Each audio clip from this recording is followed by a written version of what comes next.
Welcome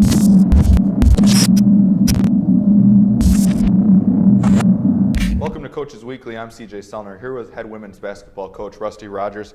Coach, one for the ages this Saturday against Lakeland. Overtime victory, 18 points down. Now that you've been able to digest it a little bit, your thoughts? I still haven't been able to digest it. It's still simmering there. It was unbelievable comeback by the ladies. I was excited as any fan in the building. I didn't have a whole lot to do with it. Those girls just turned it on and really played up to their capabilities and just took over the game, and it happened so fast. You get whiplash watching that. We'll talk about who I thought was kind of the unsung hero. You actually had one too. First, I thought it was Kayla Holliker that really started that whole run going. She nailed a couple threes that kind of brought the lid off the basket that you guys had been struggling with. No question we were struggling putting the ball in the basket, and shooters got to shoot, and Kayla's got that mentality. She's certainly one of the best shooters in the conference, and when she knocked down a couple, it just gets everything going. And we talked about that at halftime, actually. Just our offense leads to a great defense, and it shouldn't be that way, but that's the way it is. It allows us to set up our press and do a lot of different things. But then when you mentioned Kayla, I also mentioned Erin Jacobson. I thought Erin Jacobson had some hustle plays there that kept possessions alive, got us some possessions. Those things that don't show up on the stat sheet that she's so good at doing, which she struggled at a little bit in the last couple of games, and I think she got back to her Erin Jacobson type of game. And when she plays like she's capable of playing, it really makes a difference on our team. Now we have to talk about Taylor Jacobson and Crystal Core. Taylor had 7 points going into the fourth quarter and scores 23 between the next 15 minutes in the fourth quarter and overtime. And then Crystal, what can you say about her over the last 5 games? Taylor, seeing Taylor day in, day out in practice, you know what she's capable of. I mean, she's done that in practice several times, just taken over the practice. I call her a scoring machine. I mean, she just finds ways to put the ball in the basket. And Crystal, Crystal has always struggled with her confidence, but that ability has always been within her.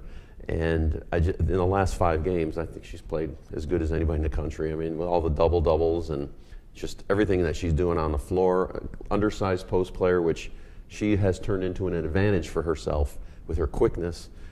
She's a fantastic player. She just got to keep remembering these games when she has a tough one here or there to get her through. And finally, a big milestone, Courtney Lofink, 500 career assists. She's been one of the cornerstones of this program in your time here, and that's a really big milestone for your senior. Yeah, there's no doubt that the program is where it is because of Courtney Lofink. I mean, let's face it, I don't care who's sitting in this chair right now being interviewed. When you got a Courtney Lofink, you're gonna do great things. She is that good of a player. She's that good of a teammate. She's that good of a leader. I've seen it day in, day out, and I've been doing this thing for 35 years. She's the best. She just brings out the best in her teammates, and she certainly contributes in her own right in all these different facets of her game. She's a truly special athlete here at Concordia University, and boy, our Cougar family's got to get out there and watch her because there's only a few more games left with Courtney Lofink on the floor. Now you guys head into a 2-game week on the road, first at MSOE on Wednesday night, then you guys head back to Milwaukee on Saturday. How do you guys kind of use that as fuel, you as a coach use that as fuel from Saturday to kind of propel you guys having a 2-game advantage over everybody else? Well, hopefully we're going to learn a lesson from Saturday, and that is we got to compete right from the get-go. I mean, we got down 9-10-0 against Lakeland, and it's hard for any team to dig themselves out of that kind of a hole and compound that with playing on the road.